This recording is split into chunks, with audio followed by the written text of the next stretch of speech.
क्या कर रहे थे हम लोग, वही जो कहते सुनते और करते चले आ रहे हैं कि ध्यान में ही ज्ञान है। ध्यान में ही ज्ञान है, जो देगा ध्यान उसी को मिलेगा ज्ञान। और जितना देगा ध्यान उतना ही मिलेगा ज्ञान, क्योंकि ध्यान में ही ज्ञान है। मैं साबिर अली और आप देख रहे हैं ILCC अली क्लासेस, जो अलीगढ़ बेस्ड नीट जेई का रेजिडेंशियल कोचिंग क्लास है। साथ ही AMU, जामिया और दूसरे यूनिवर्सिटी के दूसरे एंट्रेंस की भी तैयारी कराते हैं, जैसे कि 9th है, 11th diploma engineering, BSc nursing, CET वगैरह वगैरह कराते हैं। तो वो लोग जो लोग करना चाहते हैं वो कांटेक्ट कर सकते हैं। ऑनलाइन ऑफलाइन दोनों ही प्लेटफॉर्म अवेलेबल है। साथ ही हमारे चैनल को सब्सक्राइब कर ले, क्योंकि हम लोग यूनिवर्सिटी के जितने भी इंफॉर्मेशन आते हैं, चाहे AMU हो, जामिया हो, BHU हो, DU हो, JEE हो, नीट के लिए हो या और दूसरे CUET के लिए इंफॉर्मेशन आते रहते हैं, तो हम लोग अपलोड करते रहते हैं। तो अगर आप चाहते हैं कि यूनिवर्सिटी के इंफॉर्मेशन से आप अपडेट रहें, तो आप हमारे चैनल को सब्सक्राइब कर लें। हम लोग कर रहे थे मैथमेटिक्स क्लास 8 फैक्टराइजेशन, और उसमें हम लोगों ने देखा था, पहला एक्सरसाइज शुरू किया था। कुछ बेसिक रूल देखने के बाद पहला एक्सरसाइज शुरू किया था। नए बुक में 12 नंबर चैप्टर है, पुराने बुक में 14 नंबर चैप्टर है। तो हमने यहाँ पे लिख रखा है, ये ओल्ड बुक में 14.1 है और न्यू बुक में 12.1 है। तो हम लोग इसको करने जा रहे हैं, ठीक है। तो अभी मैं कुछ क्वेश्चन को लिखता हूँ और उसके बाद करके दिखाता हूँ। और इसमें बहुत सारे क्वेश्चन दे रखे हैं, तो सारे क्वेश्चन तो करना ठीक नहीं है, तो कुछ क्वेश्चन आप लोगों के लिए छोड़ देंगे ताकि आप लोग एज ए होमवर्क कंप्लीट करें इसे, ठीक है। होमवर्क दे देंगे तो आप लोग कंप्लीट करिएगा। तो कुछ क्वेश्चन मैं लिखता हूँ इसका, ठीक है। ठीक है, तो ये क्वेश्चन नंबर 1 जो है, इसके 1 2 3 पार्ट तो कर दिया था, और वो पार्ट जो मुझे करना है वो मैंने लिख दिया, और जो नहीं लिखा है वो आप लोग करिएगा। जैसे 4th वाला पार्ट हमने नहीं लिखा है, तो 4th पार्ट आप लोग खुद से करिएगा। और इसके बाद ये हमने 5th पार्ट लिखा है, तो 5th पार्ट तो मैं कर दूंगा, लेकिन 6th पार्ट नहीं लिखा हुआ है, 7th पार्ट नहीं लिखा हुआ है, तो वो आपका होमवर्क है, ठीक है। तो ये मैं कुछ पार्ट में करके दिखाता हूँ। इसको क्या दे रखा, find the common factor of the given terms. कितनी बात सुन में, तो कॉमन फैक्टर निकालना इसका, इन सब टर्म का। तो सबसे पहले मैं ये 5th वाले पार्ट का करता हूँ ये, और जो पार्ट नहीं दे रखा वो आप खुद से करिएगा होमवर्क। 6ABC, तो हम लोग क्या करेंगे, पहले इसका फैक्टर लिख देते हैं। तो 6 का फैक्टर क्या होगा, 2 × 3 × A × B × C। ये तो ऐसे ही कर रहे थे ना, हमने बताया भी था बेसिक कंसेप्ट, ठीक है। ये पहला हो गया। 24AB², तो 24 का जब हम लोग फैक्टर करेंगे तो क्या आएगा, 2 × 2 × 2, 3 दफ़ा 2 आ जाएगा, फिर ये 3 हो जाएगा, तो ये 24 के बराबर हो गया। फिर ये A है, एक बार A ले लिया, और ये B 2 दफ़ा ले लिया। कितनी बात सुन रहे, आ रहा है समझ में। 12A²B, 12A²B,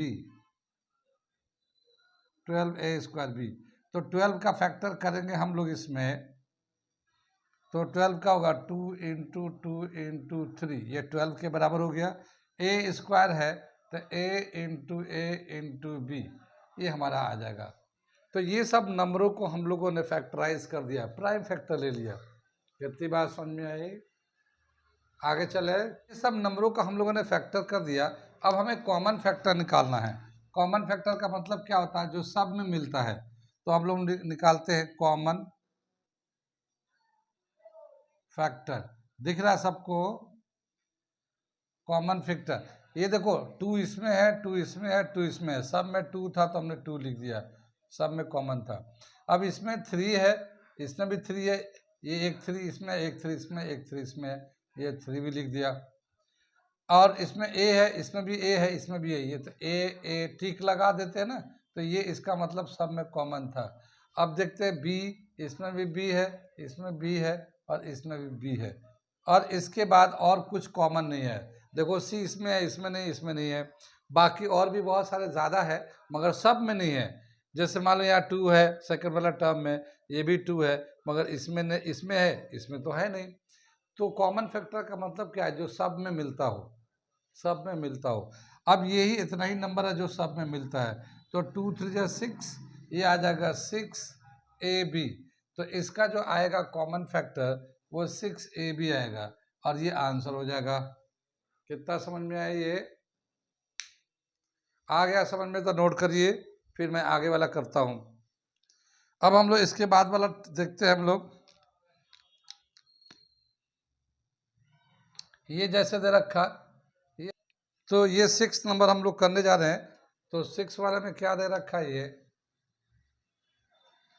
पहला जो नंबर दे रहा है 16x3, 16x3। तो 16 का जो फैक्टर होगा हमारा, 16 का होता है 2 into two into two into two. ये तो 16 हो गया। एक्स क्यूब में है, 3 दफ़ा x को मल्टीप्लाई कर दो, 3 दफ़ा x को मल्टीप्लाई कर दिया, ये तो हो गया 16 क्यूब। अब ये आ गया -4x², -4x²। तो इसका फैक्टर ये हो जाएगा -1, और ये 4 का हो जाएगा 2 इंटू टू, फिर ये x इंटू एक्स। ये हमारा कॉमन फैक्टर हो जाएगा इसका, -4x² का। और फिर ये 32x है, तो 32x इसको ले लेते हैं। 32 का जो फैक्टर होता है वो 5 टाइम्स 2 आता है, 5 दफ़ा 2 लिख दिया और ये एक x ले लिया। कितनी बात समझ में आई? तो ये जितने भी नंबर थे हम लोगों ने इसका प्राइम फैक्टराइज कर दिया। अब हमें निकालना है कॉमन फैक्टर। ठीक है, तो कॉमन फैक्टर जो सब में मिलता है वो कॉमन फैक्टर कहलाता है। ठीक, तो देखो 2 तो इसमें मिल रहा है, इसमें 2 मिल रहा है, इसमें 2 मिल रहा है, तो एक 2 आ गया ये हमारा। ये एक दूसरा 2 ले लेते हैं, इसमें 2 है, इसमें भी 2 है और इसमें भी 2 है, तो सेकंड वाला 2 भी आ गया कॉमन। थर्ड में चलते हैं, यहाँ 2 है थर्ड में, मगर ये तीसरा 2 इसमें नहीं है, इसमें तो है, तो ये सब में नहीं है, तो ये कॉमन नहीं है। कितनी बात समझ में आई? ऐसे ही फोर्थ वाला 2 सब में नहीं है, तो ये भी नहीं होगा। अब क्या है कि यहाँ पे x3 है, इसमें x2 है, इसमें x1 है, तो एक x जो सबसे कम होता है वही कॉमन आता है, तो ये एक x कॉमन आ गया। कितनी बात समझ में? बाकी सब में है नहीं, तो इसलिए वो नहीं आएंगे। कितना जगह 2 टू द 4x, तो इसका जो आएगा कॉमन फैक्टर 4x आ जाएगा। कितनी बात समझ में आई? आगे चले हम लोग, समझ में आया इसे? आप लोग चाहो तो आंसर भी चेक कर सकते हो ताकि पता रहे कि सही आ रहा नहीं आ रहा। अब ये लास्ट जो है ना, इसके बीच में जो जो जो पार्ट हमने छोड़ दिया है वो पार्ट आप लोग खुद करिएगा, ठीक है ना, एज ए होमवर्क। इसका हम लोग ये 8th पार्ट कराने जा रहे हैं, इस समय मिटा रहा हूँ। ये 8th पार्ट करने जा रहे हैं हम लोग। इसका पहला टर्म ये है 3x² y³ तो इसका जब फैक्टर करेंगे हम लोग 3, तो 3 तो ऐसे ही रहेगा, 3 प्राइम नंबर है खुद ही, तो ये तो ऐसे ही आ जाएगा। x पे स्क्वायर है तो 2 दफ़ा x लिख दिया मल्टीप्लाई में, फिर ये y³ है तो 3 दफ़ा y लिख दिया, 3 दफ़ा y लिख दिया, इस तरह से। तो ये तो इसका फैक्टर हो गया। फिर 10x³ y², 10 का फैक्टर होता है 2 इंटू 5, ये तो जानते हैं ना। x³ है तो 3 दफ़ा x लिख लेते हैं हम लोग मल्टीप्लाई में, y² है तो y 2 दफ़ा लिख देते हैं, इस तरह से। और यहाँ तीसरा टर्म है 6x² y²z। 6 का फैक्टर करेंगे 2 इंटू 3, x² है तो 2 दफ़ा x लिखेंगे, और फिर y² है तो 2 दफ़ा y लिखेंगे, और फिर हमने यहाँ पे z लिख दिया। ठीक है, ये समझ में बात आ गई है। अब क्या बताया कि इसका कॉमन फैक्टर निकालते हैं, तो कॉमन फैक्टर वह है जो सभी में कॉमन होता है, तो इसमें लिखते हैं कॉमन फैक्टर।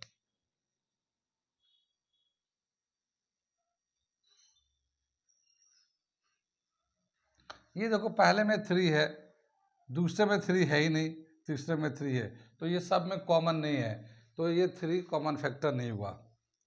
यहाँ x है, इसमें भी x है एक, इसमें भी x है, तो ये एक x ले लिया कॉमन। अब दूसरा x लेते हैं, इसमें दूसरा x है, इसमें भी दूसरा x है, इसमें भी 2x है, तो ये एक और x कॉमन आ गया। यहाँ पे y है सेकंड वाले में, पहले वाला सेकंड टर्म जो है ना y है, इसमें भी y है, इसमें भी y है, तो y सब में आ गया एक। अब दूसरा y ले लेते हैं, ये y यहाँ पे है, ये y यहाँ पे है, ये भी कॉमन आ गया, तो ये भी y कॉमन आ गया। तो कितना जगह x को मल्टीप्लाई करता है, ये x स्क्वायर y स्क्वायर, ये हमारा कॉमन फैक्टर आ गया। इसमें नंबर में कुछ भी कॉमन नहीं है, तो नंबर कुछ नहीं आया, लेकिन इसका जो कॉमन फैक्टर है वो x square and y square, ये कॉमन फैक्टर हो गया। कहाँ कहाँ समझ में आ रहा है, कहाँ कहाँ नहीं आ रहा है? आ रहा सबको समझ में? हाँ, तो इसे नोट करिए, फिर मैं अगला क्वेश्चन लिखने जा रहा हूँ, पहले इसे नोट करिए। ठीक है, ये क्वेश्चन नंबर 2 दे रखा, फैक्टराइज द फॉलोइंग एक्सप्रेशन। ये एक्सप्रेशन को फैक्टराइज करना है। एक्सप्रेशन का मतलब क्या हुआ, पहले जो था ना टर्म था, एक टर्म, दो टर्म, तीन टर्म, उसको फैक्टराइज करके उसमें जिसमें कॉमन था सब निकाल लेते थे। यहाँ एक्सप्रेशन का मतलब ये है कि दो टर्म के बीच में प्लस माइनस का साइन होगा। जैसे यहाँ माइनस का साइन है ना, 7x माइनस 42, ये यहाँ पे भी साइन है, बीच में प्लस का साइन है, तो ऐसे प्लस या माइनस में लिखा होगा तो इसको हम लोग कहेंगे एक्सप्रेशन। ठीक है, अब हमें इसका फैक्टराइज करना है, एक्सप्रेशन का फैक्टराइज करना है। तो हम लोग क्या करते हैं, ये मैं करके दिखाता हूँ। तो इसमें जो है ना, पहला टर्म मैंने ले लिया, फोर्थ टर्म ले लिया और फिफ्थ टर्म ले लिया। अभी इसके आगे लेंगे, लेकिन जो टर्म मैं नहीं ले रहा हूँ वो टर्म आपका होमवर्क है। ठीक है, तो आपके होमवर्क में उसे करिएगा। तो जो दिया है मैं लिख रहा हूँ, उसको मैं करके दिखा रहा हूँ। ठीक है, तो अब मैं इसका सलूशन करता हूँ। जो पहला टर्म है उसका सलूशन करता हूँ।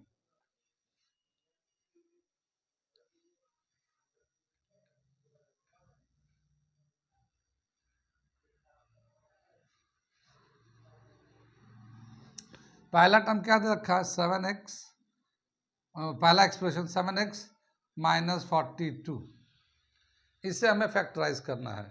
तो इसमें क्या है, जो नंबर है प्राइम नंबर में है तो ठीक है, लेकिन अगर प्राइम नंबर नहीं है तो उसको प्राइम नंबर में फैक्टराइज कर देंगे, जैसे पहले कर रहे थे। तो हम लोग एक एक करके कर रहे थे, मगर यहाँ पे सबको एक साथ करेंगे। तो जैसे ये 7 है, 7 इंटू एक्स, ये ऐसे कर दिया, 7 इंटू एक्स, 7 प्राइम नंबर होता है। अब ये 46 है, तो 46 को कैसे करेंगे, 2 इंटू 3 इंटू 7, ऐसे आ जाएगा। ये 42 आ गया, बाकी इसके आगे है नहीं। अब इसमें जो कॉमन है उसको हम लोग बाहर निकालते हैं। तो इन दोनों में, इस वाले में और इस वाले में कॉमन क्या है, ये 7 है, यहाँ पे 7 है, तो ये कॉमन आ जाएगा। तो हम इसको बाहर निकालेंगे 7 को, और यहाँ से ब्रैकेट लगा देंगे। 7 जब बाहर निकालेंगे तो यहाँ से बचेगा x, ये x बच गया, यहाँ साइन माइनस बच जाएगा, और ये 7 जाएगा 2 इंटू 3 6, तो ये 6 आ जाएगा। और ये हो गया फैक्टराइज एक्सप्रेशन का। कहाँ समझ में आया, कहाँ कहाँ नहीं आया, बताइए जल्दी से। आ गया? ये फोर्थ पार्ट करिए, तो हमारा फर्स्ट पार्ट था ये, अब हम यहाँ पे कर रहे हैं फोर्थ पार्ट। ये हमने फोर्थ पा लिया, सेकेंड एंड थर्ड छोड़ दिया हमने, सेकेंड थर्ड छोड़ दिया, फोर्थ ले लिया है। तो ये कितना है, -16z प्लस 20z3, ये दे रखा है। ठीक है ना, तो इसको करें कैसे हम लोग, ये 16 का पहले फैक्टर कर देते हैं। तो -1, ये माइनस है ना, तो -1 ले लेते हैं, 1 का फैक्टर माइनस को करने के लिए -1 ले लेते हैं। फिर 16 का लेते हैं, 2 इंटू 2 इंटू 2 इंटू 2 16, और इंटू z, एक बार z दे रखा है। फिर ये माइनस यहाँ हो गया ये, और इसके बाद 20 का करते हैं, तो कितना होता है, 2 इंटू 2 इंटू 5, ये हो जाएगा 2 2 4, 4 5 20, तो ये हमारा 20 आ गया। कितनी बात समझ में? और यहाँ पे z क्यूब है, तो 3 दफ़ा z लिख देते हैं, ये 3 दफ़ा z लिख दिया। कितनी बात समझ में? अब देखते हैं कौन कौन सा टर्म कॉमन है। ठीक है ना, कौन कौन सा टर्म कॉमन है। तो देखो एक 2 इन दोनों में कॉमन है, दूसरा 2 भी कॉमन है, तो 2 2 तो बाहर निकाल लेते हैं, एक 2 और 2 2 बाहर निकाल लेते हैं, और एक z कॉमन है, एक z कॉमन है, तो वो z भी बाहर निकाल लेते हैं। और अब कोई बचा नहीं कॉमन, उसमें 5 है, इसमें 5 है नहीं, तो ये हमारा हो जाएगा, देखिए -1 बच जाएगा, -1, और यहाँ से 2 2 बच जाएंगे, 2 2 बच जाएंगे, बाकी सब बाहर निकल गया, फिर ये माइनस यहाँ से 5 बच जाएगा और 2z बच जाएगा, तो 2z बच गया। ऐसे कितनी बात समझ में आई? तो जो कॉमन था वो तो हमने कॉमन निकाल लिया, बाकी जो बच गया लिख दिया। तो ये कितना जाएगा, 2 टू द 4 4z, ये आ जाएगा हमारा। कितनी बात समझ में? और अब इसको multiply, 2 to the 4 4 one the 4, तो -4 यहाँ आ जाएगा, और ये फिर माइनस है 5, z को z से करेंगे तो z स्क्वायर हो जाएगा, तो 5z²। ये हमारा आंसर हो जाएगा फोर्थ वाले पार्ट का। कहाँ कहाँ समझ में आया, कहाँ कहाँ नहीं आया? ये माइनस जो होता है ना, -1 कर लेते हैं उसको, फिर वो 16 आ जाता है, 16 को फैक्टराइज कर लेते हैं। आगे चलें, अब ये हम लोग फिफ्थ का कर देते हैं, फिफ्थ का करते हैं, 20l² m + 30 ALm, ठीक है। इनको प्राइम फैक्टर 20 का कैसे होगा, 2 × 2 × 5, 2 टू द 4 4 5 द 20, ये l² है तो l 2 दफ़ा लिख दो, l × l, और यहाँ पे m लिख दो एक बार, यहाँ प्लस है प्लस डाल दिया यहाँ पे। 30 का प्राइम फैक्टर होगा 2 × 3 × 5, 2 3 = 6 6 5 = 30, ये एक एक बार है, a एक बार है, l एक बार है, और m एक बार है। कितनी बात समझ में आई? फैक्टराइज समझ में आई? ये कैसे कर दिया हम लोगों ने। अब इसमें जो कॉमन है उसे निकालते हैं, तो देखो 2 इसमें भी है, 2 इसमें भी है, तो ये बाहर निकाल लिया।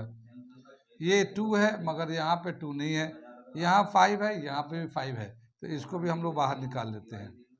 अब देखो यहाँ पे l है, यहाँ एक l है, तो एक l भी आ गया। अब इसमें जो, अच्छा ये m है, यहाँ पे भी m है, तो एक m भी बाहर निकल गया। अब कुछ कॉमन नहीं बचा, कॉमन कुछ भी नहीं है, तो अब जो बचा हुआ नंबर है, जैसे ये 2 है, ये हमने लिख दिया, और यहाँ पे l बच गया तो l लिख दिया, फिर यहाँ प्लस का साइन है, यहाँ से बचेगा 3, और यहाँ से बचेगा a, ये बच गया हमारा, ठीक है।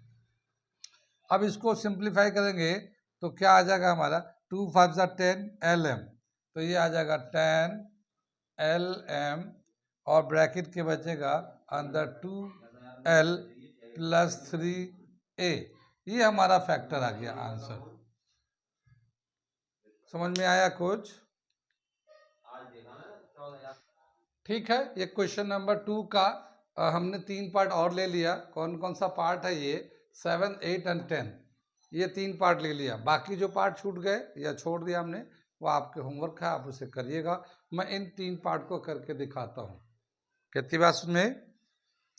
तो करते हम लोग सोल्यूशन इसका। क्या दे रखा है, ये हमारा 7 पार्ट का कर रहे हैं हम लोग। ये एक्सप्रेशन क्या है, 10a² -15 b² + 20 c², ठीक है। तो ये सभी जो टर्म है प्लस माइनस में लिखा हुआ है, तो इसलिए इसको हम लोग एक्सप्रेशन बोलते हैं इसको। अब इसमें जो नंबर है या जो अलजेब्रिक टर्म है उसको हम लोग फैक्टराइज करते हैं, ठीक है। तो 10 का जो फैक्टर होगा 2 × 5, और ये a² का 2 दफ़ा a लिख दो, ये हो गया तो पहला। फिर ये -15 है, तो 15 का फैक्टर होगा 3 × 5, और यहाँ b² है, तो 2 दफ़ा b को मल्टीप्लाई में लिख दो। फिर यहाँ पे प्लस का साइन है, 20 है, तो 20 का फैक्टर 2 × 2 × 5, और ये c × c हो जाता है, ठीक है। अब देखते हैं कौन कौन सा कॉमन है। तो इसमें 2 है, इसमें 2 नहीं है, इसमें 2 है, तो ये तो 2 कॉमन नहीं हुआ। अब हम लोग देखते हैं अगला 5 देखते हैं। तो यहाँ पे 5 है, यहाँ पे भी 5 है, और इसमें भी 5 है, तो 5 तो बाहर निकाल लेते हैं। अब यहाँ देखते हैं a है, इसमें b है, इसमें सी है, तो इसमें कॉमन कुछ भी नहीं है। यहाँ पे ए है, दो ये 2 बी है, यहाँ 2 सी है, तो कॉमन कुछ भी नहीं है। तो खाली 5 ही बाहर आया, कॉमन है जो। और इसके बाद जो बचा हुआ नंबर है वो 2 इंटू ए, ये तो बचा हुआ टर्म है। फिर ये माइनस का साइन आ गया, यहाँ से 3 बच गया, और ये b इंटू बी, ये 2 बार बच गया, ठीक है ना। और ये फिर प्लस का साइन लिख दो, ये 5 तो चला गया, 2 इंटू सी, ये बच गया हमारा। इतनी बात सुन में, ये जो 5 है ये तो ऐसे ही रहेगा, 5 तो बाहर में अकेला ही रहेगा, तो ये 5 हम लोग ऐसे ही लिख देते हैं, 5 एज इट इज़। और यहाँ पे 2 ए को ए से मल्टीप्लाई करेंगे तो 2a स्क्वायर, फिर ये -3b स्क्वायर, और ये प्लस 2 टू ज़ा 4 सी स्क्वायर, ये हमारा आंसर आ जाएगा। 5 बाहर आएगा, 2a square minus 3b square plus 4c square. कितनी बात समझ में आई? तो ये हमारा फैक्टर हो गया, एक्सप्रेशन का फैक्टर हो गया। ये समझ में आ रहा है? ये हमारा 7th पार्ट था। नोट करिए इसको। 8th पार्ट लेते हैं हम लोग।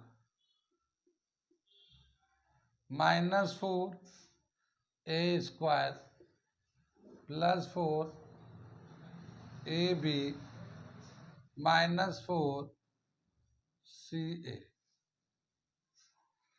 ठीक है ना।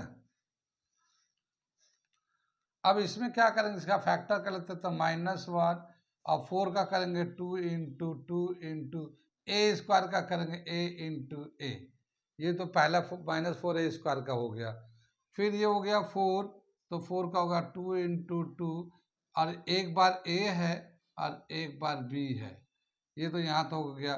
फिर ये -ca है, तो -1 इंटू 4 का करेंगे 2 इंटू सी इंटू ए, ये हमारा आ जाएगा, ये यहाँ पे ये फैक्टराइज कर दिया। अब इनमें जो कॉमन है सब में, उसे निकालते हैं। तो यहाँ पे 2 देख रहे हैं, यहाँ पे 2 देख रहे हैं, यहाँ पे भी 2 देख रहे हैं, और यहाँ पे भी 2 कॉमन आ रहा है, ठीक है। तो ये 2 आ गया। यहाँ पे नेक्स्ट वाला 2 देखते हैं, तो ये नेक्स्ट वाला सेकंड वाला 2 इसमें भी है, इसमें भी है, और इसमें भी है, ठीक है। तो ये सेकंड वाला 2 आ गया, ठीक। अब ए देखते हैं, ए यहाँ पे है, ए इसमें भी है, और ए इसमें भी है, तो ये ए आ गया, ठीक है। अब और कोई चीज़ कॉमन टर्म नहीं है, तो हम लोग ऐसे ही छोड़ देते हैं। ब्रैकेट में जो बच गया उसे लिख देते हैं। तो यहाँ पे -1 आ गया, और यहाँ पे ए आ गया, ये ए आ गया यहाँ पे। फिर प्लस यहाँ पे 2 चला गया, 2 चला ए, तो खाली बी बचा यहाँ से, और यहाँ पे -1, ठीक है। और ये सब कॉमन था, ये सी बच गया, ये सी बच गया। कितनी बात सुन में। अब इसको मल्टीप्लाई करके लिख देते, 2 टू 4 4a, ये हो गया हमारा, और -a, ठीक है, प्लस b, और ये -c, ये हमारा आंसर हो जाएगा फाइनल, ठीक है ना। तो ये इस तरह से हम लोग एक्सप्रेशन का फैक्टराइज कर रहे हैं। क्या कर रहे हैं हम लोग, ये जो टर्म्स है वो टर्म को, नंबर को प्राइम फैक्टर कर देते हैं, और अलजेब्रिक टर्म को भी प्राइम फैक्टर कर देते हैं, और फिर जो कॉमन है सब में, सभी टर्म में जो प्लस माइनस में लिखा हुआ जो कॉमन है उसे बाहर निकालते हैं, और जो बच जाते हैं वो ब्रैकेट के अंदर रख लेते हैं, और इस तरह से हम लोग एक्सप्रेशन का फैक्टराइज करते हैं। यहाँ तक समझ में आ गया, ये 8th पार्ट समझ में आ गया। अगला करने जा रहे हैं ये 10th पार्ट। अब ये 10th पार्ट में दे रखा है, ये ax square y bxy square cxyz। अब इनको प्राइम फैक्टर, नंबर को अलजेब्रिक, इसमें सब अलजेब्रिक टर्म है, इसमें कोई नंबर है ही नहीं, तो जब नंबर नहीं है तो नंबर को फैक्टर करेंगे नहीं, इसी को खाली अलजेब्रिक टर्म को प्राइम में लिख देते हैं, वह उसको सिंगल टर्म लिख देते हैं। तो क्या लिखेंगे यहाँ पे, ये a तो एक बार आ जाएगा, x स्क्वायर है तो x 2 दफ़ा मल्टीप्लाई में लिख देंगे, और ये फिर y लिख दिया, फिर प्लस का साइन आ गया, ये b आ गया, एक बार x एक बार आ गया, y स्क्वायर है तो y 2 दफ़ा लिख दिया हम लोगों ने। फिर प्लस ये c आ गया इंटू x आ गया इंटू y हो गया इंटू z हो गया। ठीक है ना। अब जो जो कॉमन है उसे निकालते हैं जो सब में मिलेगा। तो क्या देखते हैं हम लोग कि x यहाँ पे है, देखो a तो यहाँ है, b यहाँ है, c यहाँ है, ये तो कॉमन है नहीं। ठीक है। और x जो है इसमें भी है, इसमें भी है, इसमें है। तो देखते हैं कितने x कॉमन आ रहे हैं। तो ये जो है हमारा, ये एक x ले लिया, यहाँ से एक x ले लिया, यहाँ से भी x ले लिया, तो ये कॉमन आ गया। अब यहाँ पे तो एक x और है मगर इसमें x है नहीं, यहाँ पे भी x नहीं है। ठीक है। यहाँ पे फिर y देखते हैं, यहाँ y कॉमन है, यहाँ पे y कॉमन है, यहाँ पे भी y है, तो एक हम लोग y भी लिख लेते हैं। अब जो बचा हुआ नंबर है उसको लिख देते हैं। तो यहाँ ax बचा तो ये ax हो गया, यहाँ पे by बचा प्लस by बच गया, फिर यहाँ पे cz बच गया, ये cz बच गया। तो ये हमारा आ जाएगा फाइनली, इसका जो आंसर है हमारा ये x into y ax plus by plus cz, ये हमारा आंसर आ गया। कितनी बार समझ में ये आ रहा समझ में? हाँ, इसमें क्या है ना कि एक एक क्वेश्चन में कई सारे पार्ट्स है, तो सारे पार्ट्स भी करना मुश्किल है कि उतना करेंगे तो और ज़्यादा टाइम जाएगा। लेकिन हाँ, कुछ कुछ जो ठीक ठाक पार्ट में है उसको हम करा दे रहे हैं। ठीक है ना। तो यहाँ तक हो गया, हम लोग कंटिन्यू रखेंगे, आज यहीं पे रहने देते हैं। ठीक है।